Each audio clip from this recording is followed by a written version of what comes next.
अस्सलाम वालेकुम। इस वीडियो में हम पढ़ेंगे C4 साइकिल। तो जैसा कि हम फ़ोटो रेस्पायरेशन को डिस्कस कर चुके हैं, अगर आपने वो वीडियो नहीं देखी तो आप जाकर हमारे चैनल पे देख सकते हैं। आज हम पढ़ेंगे C4 साइकिल।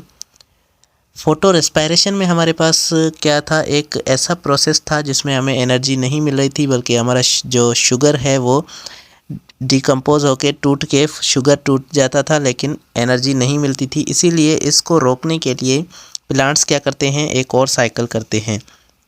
अब ये फ़ोटो रेस्पायरेशन कब होता था, क्योंकि ऑक्सीजन ज़्यादा हो जाता था, कार्बन डाइऑक्साइड कम था। इसीलिए अब ये क्या करते हैं, कुछ ऐसे कैरेक्टर डेवलप करते हैं ताकि जो ऑक्सीजन है वो हमारी जो साइकिल है, केल्विन साइकिल है, उस तक ना पहुंच पाए और कार्बन डाइऑक्साइड उस तक सिर्फ वहां पर कार्बन डाइऑक्साइड पहुंचे और सिर्फ वहां पर जो है वो C3 साइकिल चले। अब ऐसा क्या करते हैं, ये पढ़ते हैं। Some plants develop another metabolic cycle to fix CO2। अब CO2 कार्बन डाइऑक्साइड को फिक्स करने के लिए कुछ ये एक नई मेटाबॉलिक साइकिल चलाते हैं। दो साइकिल ये चला रहे होते हैं, एक होती है C3 साइकिल और एक होती है C4 साइकिल। नॉर्मली तो C3 साइकिल चल रही होती है, लेकिन C4 साइकिल कब स्टार्ट होती है, जब यहाँ पर फोटो रेस्पायरेशन जो है उनकी उसको अवॉइड करने के लिए C4 साइकिल चलती है। ये हर प्लांट में नहीं चलती, सिर्फ C4 प्लांट्स जो होते हैं उनमें चलती है। अब इसको C4 साइकिल क्यों कहते हैं ये भी आगे पढ़ेंगे। नॉर्मली C3 जो साइकिल चलती है उसमें क्या होता है, ATP हमारी बनती है और ये साइकिल केल्विन साइकिल भी कहलाती है।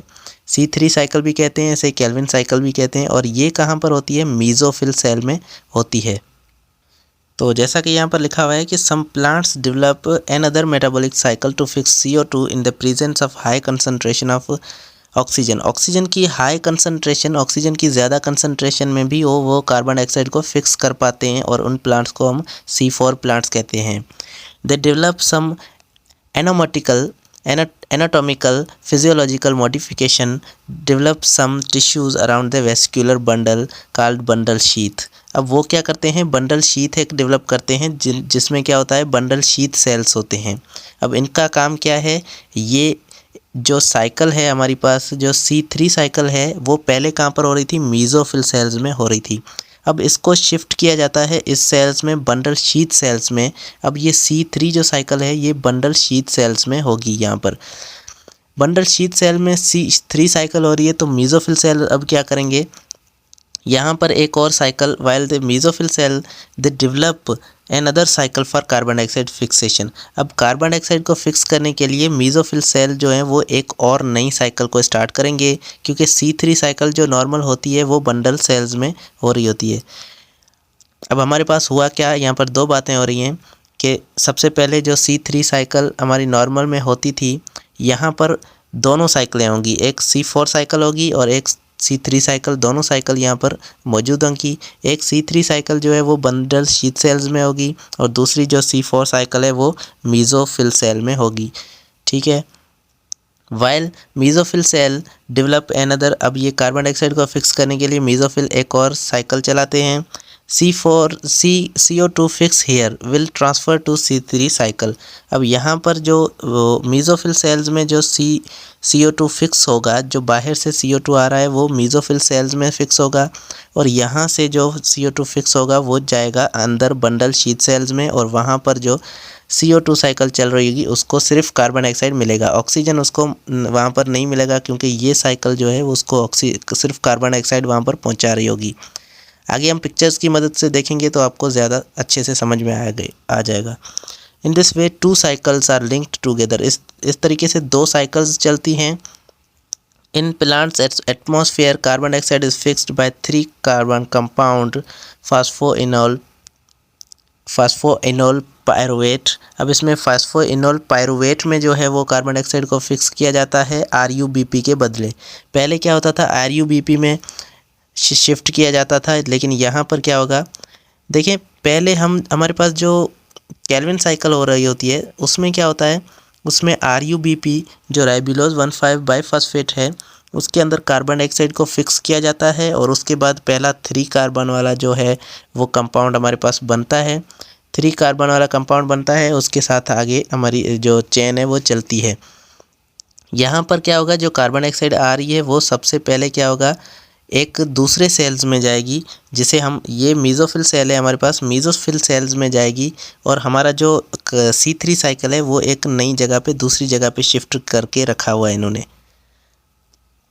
अब आप इसमें देखें कि यहाँ पर आपको अच्छे से समझ में आएगा, ये जो हमारे पास एक शीट है ये है मेसोफिल सेल्स की, और ये अंदर हमारे पास जो शीट है ये है हमारे पास जो बंडल शीट सेल्स हैं ये। अब हमारे पास जो C3 साइकिल है, C3 साइकिल जो है वो यहाँ पर हो रही होगी, और C4 साइकिल जो हमारे पास है वो इन बंडल शीट सेल्स में हो रही होगी। तो सबसे पहले जैसे ही कार्बन डाइऑक्साइड इनके अंदर जाएगी तो ये जो सेल्स हैं हमारे पास, इन सेल्स में जो कार्बन डाइऑक्साइड जाएगी यहाँ पर एक साइकिल चलेगी, और वो साइकिल क्या करेगी, कार्बन डाइऑक्साइड को फिक्स करके अंदर भेजेगी सिर्फ, लेकिन ऑक्सीजन जो है वो वो अंदर नहीं भेजेगी, सिर्फ कार्बन डाइऑक्साइड को अंदर भेजेगी। पहले क्या होता था, रुबिस्को जो था, रुबिस्को एंजाइम वो ऑक्सीजन को इससे मिला देता था, क्योंकि ऑक्सीजन भी यहाँ पर मौजूद होती है, कार्बन डाइऑक्साइड भी मौजूद होती है, लेकिन रुबिस्को क्या करता था, ऑक्सीजन को भी उसको कनेक्ट करवाने की उसमें शक्ति थी, उसमें ऑक्सीजन को कनेक्ट करवाने की उसमें पावर थी, तो वो क्या करता था, ऑक्सीजन को कनेक्ट करवा देता था, ऑक्सीजन को उससे मिला देता था। लेकिन यहाँ पर क्या होगा, यहाँ पर एक इन सेल्स में एक ऐसा एंजाइम होगा जो सिर्फ कार्बन डाइऑक्साइड को ही अंदर फिक्स कर सकता है। तो इसी वजह से, तो यहाँ पर आप देखें ये हमारे पास दो सेल्स मौजूद हैं, एक सेल का नाम है मेसोफिल सेल और एक सेल का नाम है बंडल शीट सेल। अब मेसोफिल सेल्स में पहले हमारे पास C3 साइकिल हो रही थी, लेकिन अब ये C3 साइकिल को शिफ्ट करके इस सेल में रखा गया है, जिसका नाम क्या है, बंडल शीट सेल। अब यहाँ से आपको सही से दिखाई दे रहा होगा कि यहाँ पे जो कार्बन डाइऑक्साइड है वो सबसे पहले आएगी, तो वो कनेक्ट होगी फास्फोइनाइल पायरुवेट के साथ, और उसके बाद वो कन्वर्ट होगा यहाँ पर एक एसिड के साथ, जिसका नाम क्या है, मैलेट। अब ये मैलेट इस सेल के अंदर इंटर होगा, और यहाँ पर वो जो CO2 है वो प्रोवाइड करेगा, हमारे पास जो C3 साइकिल पहले से ही है RuBP को वो प्रोवाइड करेगा। यहाँ से पायरुवेट जो है वो फिर से बाहर जाएगा, और रीजनरेशन होगी पायरुवेट की, और वो फिर से फास्फोइनोल पायरुवेट में कन्वर्ट हो जाएगा, और वो फिर से कार्बन डाइऑक्साइड को लेगा और कन्वर्ट हो जाएगा मैलेट में, और ऐसे हमारा प्रोसेस चलता रहेगा। फास्फोइनोल पायरुवेट जो है कार्बन डाइऑक्साइड को लेकर मैलेट में कन्वर्ट होगा, और मैलेट यहाँ पर जाएगा, इनको कार्बन डाइऑक्साइड देगा, और कार्बन डाइऑक्साइड देते ही वो क्या करेगा, यहाँ से पायरुवेट में कन्वर्ट होकर फिर से वापसी जाएगा। यहाँ पर एक ATP हमारा यूज़ होगा इसको कन्वर्ट करने के लिए पायरुवेट में। तो ये हमारे पास दो सेल्स ये काम कर रहे होते हैं, दो साइकिल चल रही होती हैं। सिर्फ इसमें फ़र्क ये है कि पहले हमारे पास जो था वो डायरेक्टली C3 साइकिल में कार्बन डाइऑक्साइड जा रही थी, लेकिन यहाँ पर जो कार्बन डाइऑक्साइड है वो एक और साइकिल से होकर गुजरती है, जिसका नाम क्या है, C4 साइकिल है। अब अगर आपको समझ में नहीं आया तो यहाँ पर आपको अच्छे से दिखाई दे रहा है कि C3 प्लांट्स हैं, C4 प्लांट्स हैं और कैम प्लांट्स हैं। इनको आप अभी छोड़ दें, ये हमारे अभी काम का नहीं है। अभी हम सिर्फ C3 प्लांट्स को और C4 प्लांट्स को देखेंगे। C3 साइकिल में क्या हो रहा था, कार्बन डाइऑक्साइड जो डायरेक्ट आ रही थी वो हमारी केल्विन साइकिल में डायरेक्ट इंटर हो रही थी, और यहाँ पर जो है वो हमारे मेसोफिल सेल्स में क्या हो रहा था, ग्लूकोज जो है वो बन रहा था। लेकिन C4 प्लांट्स में क्या होता है, जो सबसे पहले कार्बन डाइऑक्साइड आती है मेसोफिल सेल्स में, यहाँ पर एक साइकिल चलता है जिसका नाम है C4 साइकिल, और C4 साइकिल में जो है फास्फोइनोल पायरुवेट के साथ कार्बन डाइऑक्साइड कनेक्ट होती है, और कार्बन डाइऑक्साइड कनेक्ट होकर वो मैलेट में कन्वर्ट होता है, और मैलेट जो है वो जाता है बंडल शीट सेल्स में, वहाँ पर कार्बन डाइऑक्साइड देता है केल्विन साइकिल को। केल्विन साइकिल चलती रहती है। यहाँ पर सिर्फ जो हमारे पास रुबिस्को है, RuBP, रुबिस्को जो एंजाइम था हमारा, वो सिर्फ यहाँ पर मौजूद है बंडल शीट सेल्स में। लेकिन यहाँ पर हमारे पास एक और एंजाइम है जो सिर्फ कार्बन डाइऑक्साइड को ही उससे ज्वाइन करवा सकता है। तो कार्बन डाइऑक्साइड यहाँ पर सिर्फ ज्वाइन होगी, जो भी यहाँ पर ऑक्सीजन है वो यहीं पर पड़ी रहेगी। जितनी भी कार्बन डाइऑक्साइड है वो सारी कार्बन डाइऑक्साइड हम यहाँ पर यूज़ कर सकते हैं और उसको पहुँचा सकते हैं इस साइकिल में। इसीलिए इसको C4 प्लांट्स कहते हैं, क्योंकि इनमें जो पहला प्रोडक्ट बनता है वो C4 प्रोडक्ट होता है, जिसका नाम क्या है, ऑक्जेलो एसीटेट। अब जैसे ही हमारे पास जो फॉस्फोइनोल पायरुवेट है उसके साथ कार्बन डाइऑक्साइड कनेक्ट होगी, वो कन्वर्ट हो जाएगा ऑक्सिलो एसीटेट में। उसके बाद वो कन्वर्ट होगा ऑक्सिलो एसीटेट हमारे पास मैलेट में कन्वर्ट होगा, और मैलेट जो है वो C3 साइकिल में जाकर कार्बन डाइऑक्साइड को देकर फिर से वापसी आ जाएगा उसी सेल में पायरुवेट बनकर, और पायरुवेट को कन्वर्ट करके फॉस्फोइनोल पायरुवेट बनाया जाएगा, और उसके बाद हमारा जो है वो आगे प्रोसेस स्टार्ट होगा। तो ये था हमारा C4 साइकिल का। इसीलिए इसको C4 साइकिल बोलते हैं, क्योंकि इसमें जो पहला प्रोडक्ट बन रहा है वो ऑक्सिलो एसीटेट है जिसमें 4 कार्बन होते हैं।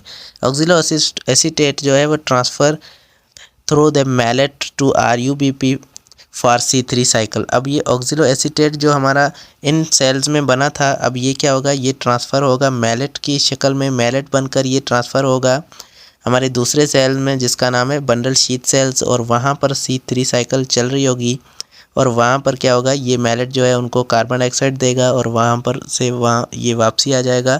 बंडल शीथ सेल्स जो हैं उनके अंदर C3 साइकिल चल रही होगी। Among C4 plants some important B2 plants agriculture और sugar cane and corn.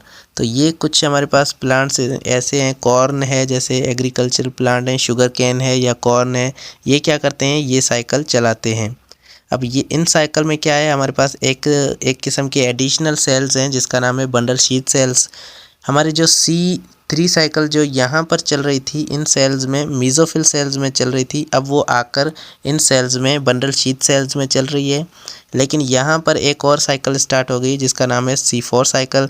C4 cycles में हमारे पास क्या होता है, फॉस्फोइनोल पायरुवेट होता है जिसको कार्बन डाइऑक्साइड मिलते ही वो कन्वर्ट हो जाता है ऑक्सिलो एसीटेट में। ऑक्सिलो एसीटेट फिर मैलेट में कन्वर्ट होकर हमारे इन सेल्स में इंटर होता है।